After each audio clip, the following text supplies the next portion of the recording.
Hello, everybody. Today is day 15, our final day of Wishtree, where we find out if red really gets cut down or not. That's what we've been building up to. If we were in class right now, I would be asking you about some themes that you have picked up on during this book. Remember, themes are the lessons that the author is trying to teach us. So maybe you're thinking about that. I know that the first time I read this book, that's what really kind of grabbed me, was the strong messages that it had about like loving your neighbors and I don't know, some of those kind of like deep-seated themes that really we hear sometimes even like just at church. So definitely some good stuff. Alrighty, so chapter 49. Dave had a megaphone, and through it, he reminded the crowd to stay behind the barriers that had been erected. "This is a big tree, folks," he said, "and when it goes, we don't want anyone else going with it." "Bongo," I said, in a voice that only she could hear, "you need to get to a safe place." "You heard him. I'm a big tree. You don't want to be in the way when I fall." "I'm not going anywhere," she replied in a stubborn whisper. Ooh. There's a few good illustrations on the next few pages. That's definitely a good possum. "Don't worry about me. I'll be fine. But I'm staying with you, Red. And that's final." Dave turned to his workers. "Okay, let's get this show on the road." "Please, Bongo," I said softly, but urgently. The saw moved closer. I waited, expecting to hear the painful roar of the chainsaw engine.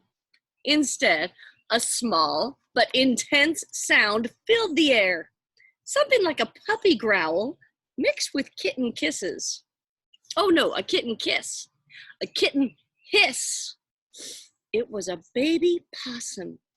Darting through the huge crowd, across the muddy lawn, past Dave and his crew, around the massive saw, beneath the stump grinder, and finally triumphantly up my trunk, was none other than Flashlight.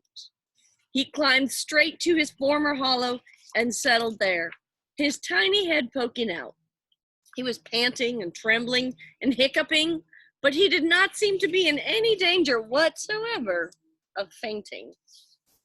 "I missed you, Red," he said in a voice so small that only Bongo and I could hear it. "Hold off on the saw," Dave yelled. "Some dang animal just ran up the tree." Bongo popped out of her hollow. "Flash," she hissed. "You can't be here. It's dangerous. They're about to, you know." "You're here," Flash pointed out. Across the grass streaked hairy spiders, with her other babies trailing.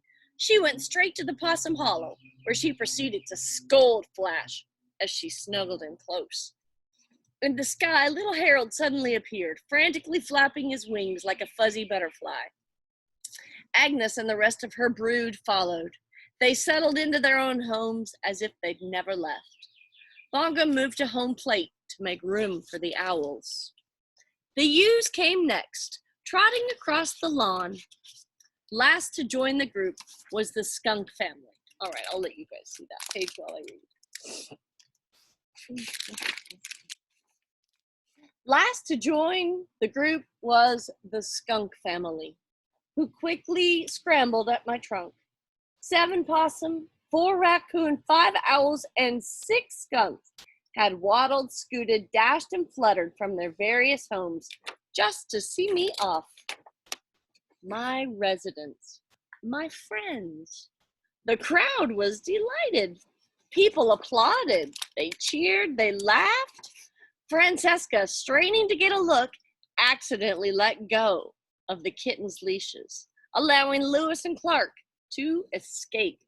They ran straight to me, clambering up my trunk to join the gang.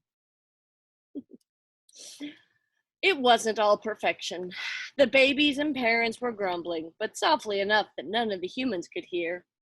"Ouch!" muttered Hot Buttered Popcorn. "Your tail is in my mouth," cried one of the ewes. You smell like skunk, someone complained. I am a skunk, came the reply. Mom? Asked Harold. Should I be afraid of a cat? As a rule, yes, said Agnes, but this is a special circumstance.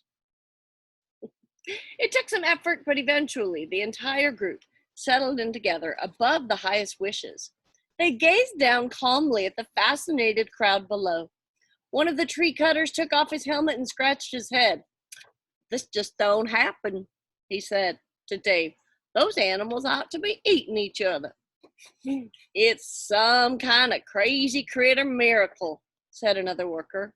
He pulled out his smartphone. This is going on the Facebook. Lots of other people seemed to have the same idea. Cameras clicked away, ignoring the barricades. The reporters dashed over, microphones extended, as if they were hoping to interview the animals. Bongo, always a bit of a ham, was happy to comply. Jeff, please, he said to the microphone, waving beneath her.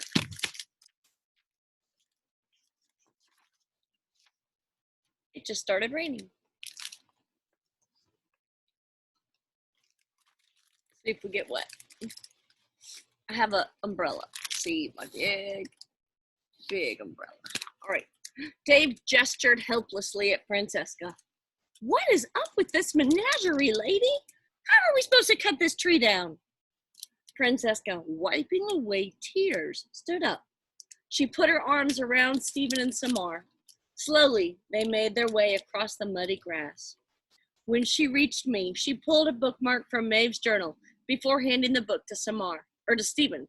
It was a strip of cloth made of blue striped fabric, frayed and faded. Maeve's wish.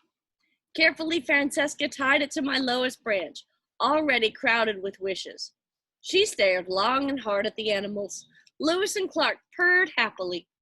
The crowd got quiet. The only sound was the rustling of my leaves. Finally, Francesca spoke. Look, I don't do speeches. That's not my way. She patted my trunk. But here's the thing. Until today, I'd almost forgotten how important this old tree is to my family story. And from the look of it, she pointed to my residence, it's important to a few other families as well. Many people smiled. A few laughed. I hate this word, Francesca continued, running her hand over my carved bark. I hate it. My great-great-grandmother Maeve would have hated it just as much. Here in this neighborhood, we're better than this. She looked over at Samar's parents. We don't threaten people. We welcome them. Francesca reached for Samar's hand. This tree is staying put, and I hope your family will too. Chapter 50. That night, many hours after the crowd had scattered, Samar slipped out the front door of the little blue house. Stephen, who'd been watching from his bedroom window, joined her moments later. They sat silent beneath my wish-laden boughs. The slightest breath of wind set the index cards fluttering like huge moths. Moonlight was everywhere, it seemed. On the wishes, on my branches, on the downy-headed owlets, in the upturned gazes of Stephen and Samar. How beautiful we all were, bathed by the soft and silver light. Do you think your family will stay here? Stephen asked. After everything that's happened? I really don't know, said Samar. I hope so. The breeze kicked up. Cards chattered. Ribbons danced. A scrap of notebook paper, loosely tied with red yarn to my very lowest branch, broke free. Samar snatched it as it swooped past.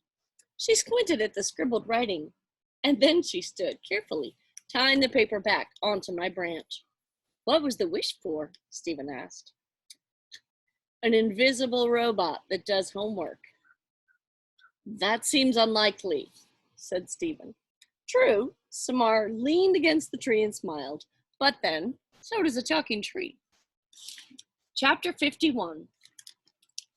If this were a fairy tale, I'd tell you there was something magical about that wishing day, that the world changed, that we all lived happily ever after. but this is real life. And real life, like a good garden, is messy. Some things have changed, some things haven't. Still, optimist that I am, I'm feeling hopeful about the future. Samar's parents decided not to move, at least not for a while. Stephen and Samar have become good friends. Sometimes they do their homework at the base of my trunk. Their parents still don't talk to one another. I'm sure they never will. The police never found the boy who carved the word leave into my trunk. But a couple weeks ago, I saw him sauntering by.